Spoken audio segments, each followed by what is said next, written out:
Bienvenue. Si je vous pose une question là comme ça, est-ce que vous pensez que vous pourriez me répondre en une fraction de seconde? Alors voici la question. Écoutez bien. La question est la suivante. Si par exemple vous devez enfiler un pantalon, que vous soyez un homme ou une femme, quelle est la jambe que vous mettez en premier? Allez-y maintenant, là tout de suite. Vous voyez, il vous faut un temps pour réfléchir.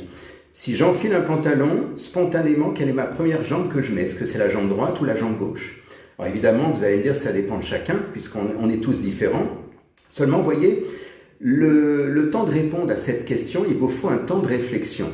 Et c'est normal, tout simplement parce que c'est quelque chose qui est complètement inconscient. C'est comme si je vous dis, tiens, quand vous mettez vos chaussures, le lacet, comment vous le faites? Voyez, toutes ces choses sont mécaniques, c'est devenu complètement inconscient pour vous aujourd'hui, et lorsque vous mettez un pantalon, bien vous ne vous posez aucune question, vous le faites spontanément. Pourquoi? Tout simplement parce que 95% des choix que nous faisons, et des actions finalement, tout ce que l'on fait à 95%, c'est complètement inconscient. C'est inconscient, alors bien sûr vous avez sans doute appris à un moment donné, mais aujourd'hui, quelque part, vous le faites spontanément sans réfléchir. Alors les choix, les actions, que ce soit par exemple des rencontres, vous faites une rencontre amicale, une rencontre amoureuse, que vous fassiez même une rencontre professionnelle, le choix d'un métier, tout ça ce n'est pas anodin. Et en fait, ce n'est pas anodin, c'est complètement piloté au niveau de votre inconscient. Vous vous rendez compte? Ça veut dire qu'en réalité, la plupart des choix que vous faites sont des choix conditionnés.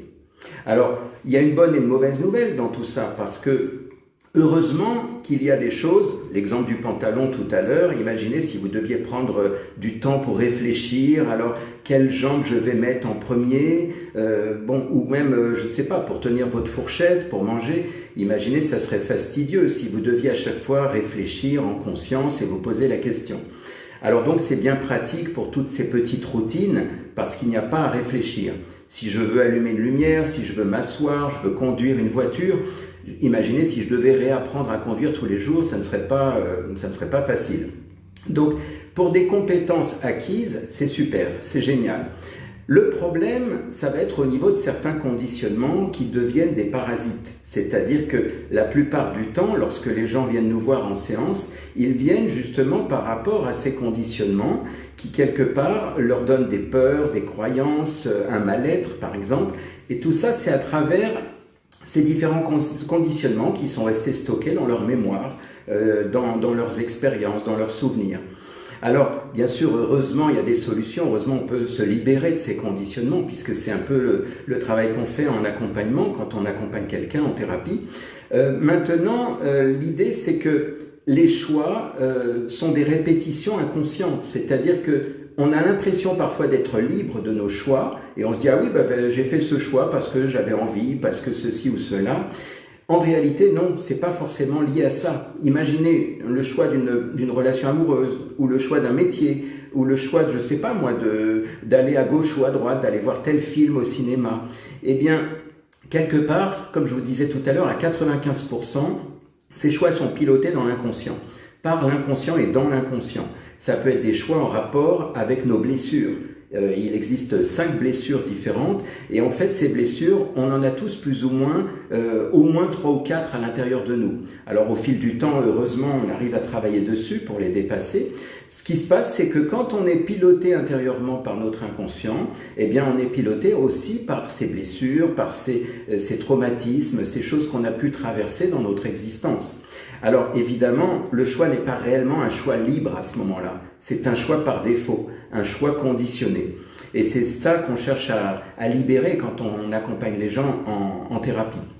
Alors, les choix répétitifs, tout le monde connaît, on a entendu parler par exemple des choix répétitifs, vous savez, l'impression d'avoir des schémas répétitifs. De se dire, tiens, je comprends pas, à chaque fois je retombe dans le même travers, à chaque fois je me dis que c'est fini, c'est juré, j'arrête ça, et je retombe dedans malgré moi. Eh bien, ce fameux malgré moi, c'est quand quelque part je suis dans un conditionnement qui fait que je suis un peu dans un engrenage, et tant que je n'ai pas réglé ces choses-là à l'intérieur de moi, imaginons qu'il y ait une blessure, eh bien je vais me remettre inconsciemment dans ce travers, en quelque sorte, jusqu'à ce que en quelque sorte que la leçon de la vie, on va dire, soit apprise.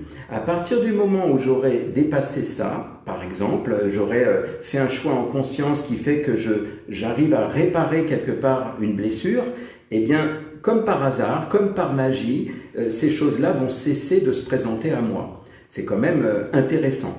Alors en fait, l'idée c'est de se rappeler que la pensée est créatrice. C'est-à-dire qu'à chaque fois que vous en ayez conscience ou pas, toutes les pensées qui traversent votre esprit vont créer en quelque sorte ce qui se passe autour de vous. En fait, c'est-à-dire que vous ayez conscience ou pas, il y a des gens qui disent « Ah oui, non, mais moi, je ne crée rien du tout, moi, j'y vais au feeling, j'y vais comme ça ». Comme je vous ai dit, c'est soit votre inconscient qui prend les commandes, qui pilote, soit c'est vous qui, quelque part, allez créer en quelque sorte les choses. Donc, tant qu'à faire, autant que cette création soit une création consciente et désirée. Si c'est une création en conscience, pour le coup, c'est vous qui reprenez les rênes, en fait. C'est vous qui reprenez les commandes. Alors, en fait, l'idée, c'est de créer en conscience avec vos pensées. Vous savez, Bouddha disait, et je le répète souvent, hein, avec vos pensées, vous bâtissez votre monde. Donc, si vous voulez créer un monde à votre image, comme on dit, eh bien, l'idée, c'est d'avoir en conscience des pensées qui vont dans la direction là où vous voulez aller, en fait, et non pas de subir en quelque sorte. Donc, ça, c'est très important, c'est que si je crée à l'intérieur de mon cerveau quelque chose, je vais voir se manifester à l'extérieur ce que j'ai créé à l'intérieur de moi. C'est un petit peu ce qui se passe avec un visionnaire, par exemple. Imaginez quelqu'un qui construit dans son esprit un idéal et comme par hasard, cet idéal se manifeste dans sa vraie vie. Vous savez, on a tous eu des rêves d'enfants et très souvent, quand on interroge des gens qui ont réussi, les gens vous disent « Oui, mais moi, c'était un rêve d'enfant que j'avais depuis longtemps, je m'imaginais, je me voyais comme ceci ou comme cela », parce que simplement leur création s'est matérialisée en quelque sorte autour d'eux, dans la réalité. Et donc, l'idée, c'est que soit vous allez, c'est ce que j'ai titré, hein, soit agir ou subir en fonction de vos pensées, en fonction de votre conscience. Donc, l'objectif, c'est de mettre un maximum de conscience dans ce que vous faites, dans ce que vous vivez, en quelque sorte. Moi, il y a quelque temps, j'avais fait sur ma chaîne YouTube, vous pourrez la trouver, j'avais fait une vidéo qui permettait de pouvoir prendre conscience de tout. J'avais appelé ça... curieux de tout, ou je ne sais plus, ou quelque chose comme ça. Oui, c'est curieux cette chose-là, ou quelque chose comme ça. Enfin, vous pourrez la retrouver facilement. L'idée, si vous voulez, c'est d'avoir de la conscience, de mettre de la conscience dans toutes vos actions, dans tout ce que vous faites, en sachant que 95%, j'ai dit, de vos choix et de vos actions sont inconscients. Eh bien, l'idée, c'est que plus vous allez basculer dans la conscience, c'est-à-dire que vous allez faire les choses en étant vraiment conscient de ce qui se passe, eh bien, plus vous allez pouvoir modeler ça à votre image. Parce que quelque part, vous avez la capacité à reprendre les rênes. Souvent, vous savez, on le dit hein, des fois dans le coaching ou ailleurs, on dit devenez acteur de votre vie, créez votre vie, etc. Reprenez les rênes en quelque sorte. Mais c'est de ça dont je parle en fait, hein, et c'est ce qu'on fait un petit peu, c'est un peu le quotidien en hypnose, hein, puisque on apprend aux personnes à reprendre en quelque sorte les rênes au niveau de leur cerveau, on apprend à reprendre le pouvoir créateur qui est en nous par la pensée. Alors voilà, donc pour certains évidemment, ça semble évident parce que c'est un peu leur quotidien, comme c'est le cas pour moi, et puis pour d'autres, c'est peut-être une découverte. En attendant, c'est pourtant quelque chose qui est très puissant parce que ça peut se manifester instantanément. Il suffit que vous commenciez à prendre les rênes maintenant pour mettre de la conscience dans vos choix, dans vos décisions, dans ce que vous faites, pour vous rendre compte finalement de cette capacité à déployer quelque chose de différent autour de vous.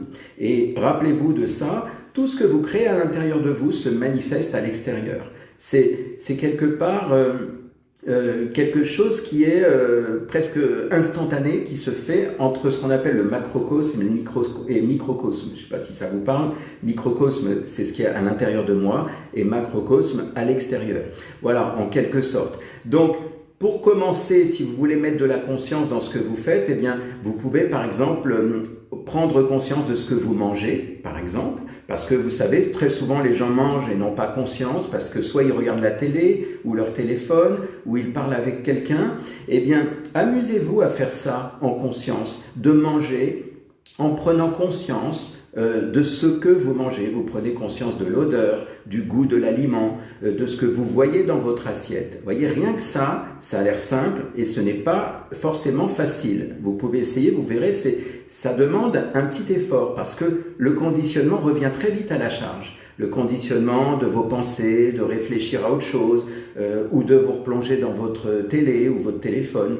Et donc, ça c'est un exemple, mais il y en a d'autres. Vous pouvez aussi, par exemple, écouter les gens quand ils parlent, écouter en conscience, observer les choses autour de vous. Par exemple, vous observez, je ne sais pas moi, les objets, la nature, les gens qui passent.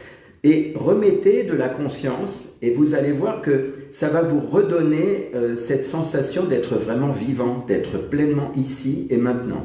Et ça, c'est très important. Voilà donc ce que je voulais partager avec vous par rapport à cette notion de subir ou d'agir. Donc vous avez le choix, c'est le cas de le dire maintenant, à vous de jouer. Merci et à très bientôt. Bonne soirée.